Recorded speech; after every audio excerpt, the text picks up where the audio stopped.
মালদা জেলা পার্টি অফিসে press meet করে উত্তর মালদা সাংগঠনিক জেলা সভাপতি প্রতাপ সিংহ বলেন, আগামীকাল ওল্ড মালদা, গাজল ও হবিপুর বিধানসভা কেন্দ্রের বিজেপির মনোনয়নপত্র দাখিল করা হবে।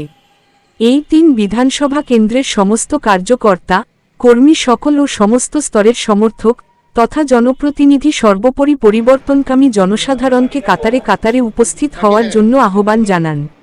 আগামীকালের এই জমায়েত এক ঐতিহাসিক রূপ পাবে বলে তিনি জানান।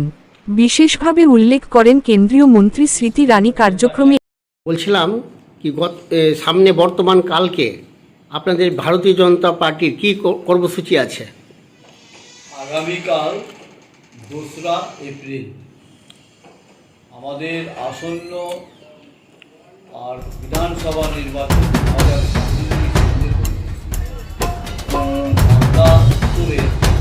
3টি বিধানসভা আমাদের হবিপুর, গাজল, মালদা 3টি বিধানসভায় পার্টির মনোনীত প্রার্থীদের আমরা নমিনেশন ফাইল করতে যাই।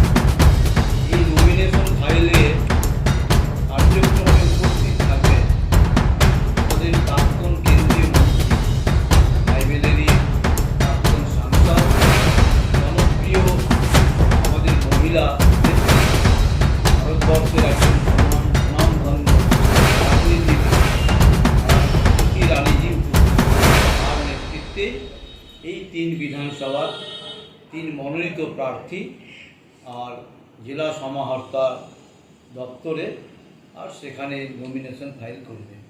আমরা এই নমিনেশন ফাইলকে কেন্দ্র করে ইতিমধ্যে এই 3 বিধানসভা কেন্দ্রের সমস্ত শ্রেণীর আর নাগরিকদের উন্মাদনা লক্ষ্য করতে পেরেছি। তাই আহ্বান করছি, আপনারা দলে দলে কালকে আর সকাল 10টার সময় আমাদের শাহাপুর বাইপাস সেতু মোড়ের কাছে আপনারা সকলেই উপস্থিত হবেন। ভারতীয় জনতা পার্টির মনোনীত প্রার্থীদের মূল্যবান ভোট দিয়ে আশীর্বাদ করবেন এবং এবারের যে পালা পরিবর্তনের নির্বাচন, পশ্চিমবঙ্গের নারীদের সম্মান সুরক্ষিত করার জন্য, বেকার ছেলেদের হাতে কাজ, শিক্ষিত বেকার ছেলেদের চাকরি সুনিশ্চিত করতে এবং সর্বোপরি কৃষকদের মুখে হাসি ফুটানোর জন্য এবার যে নির্বাচন এবং পশ্চিমবঙ্গকে জেহাদিদের হাতে যেভাবে ধীরে ধীরে তৃণমূল কংগ্রেস শাসিত রাজ্য সরকার বিভিন্নভাবে সাহায্য করে জেহাদিদের একটা পীঠস্থান তৈরি করেছে এবং আমরা আশঙ্কা করছি যে পশ্চিমবঙ্গকে ঠিক আরেকবার বাংলা ভাগের মুখে এনে দাঁড় করিয়েছে। তার জন্য জাতীয়তাবাদী সমস্ত স্তরের মানুষকে আহ্বান জানাচ্ছি, কালকে আমাদের নেত্রী স্মৃতি রানীজির এই নমিনেশন ফাইল কার্যক্রমে অংশগ্রহণ করার। আপনার নাম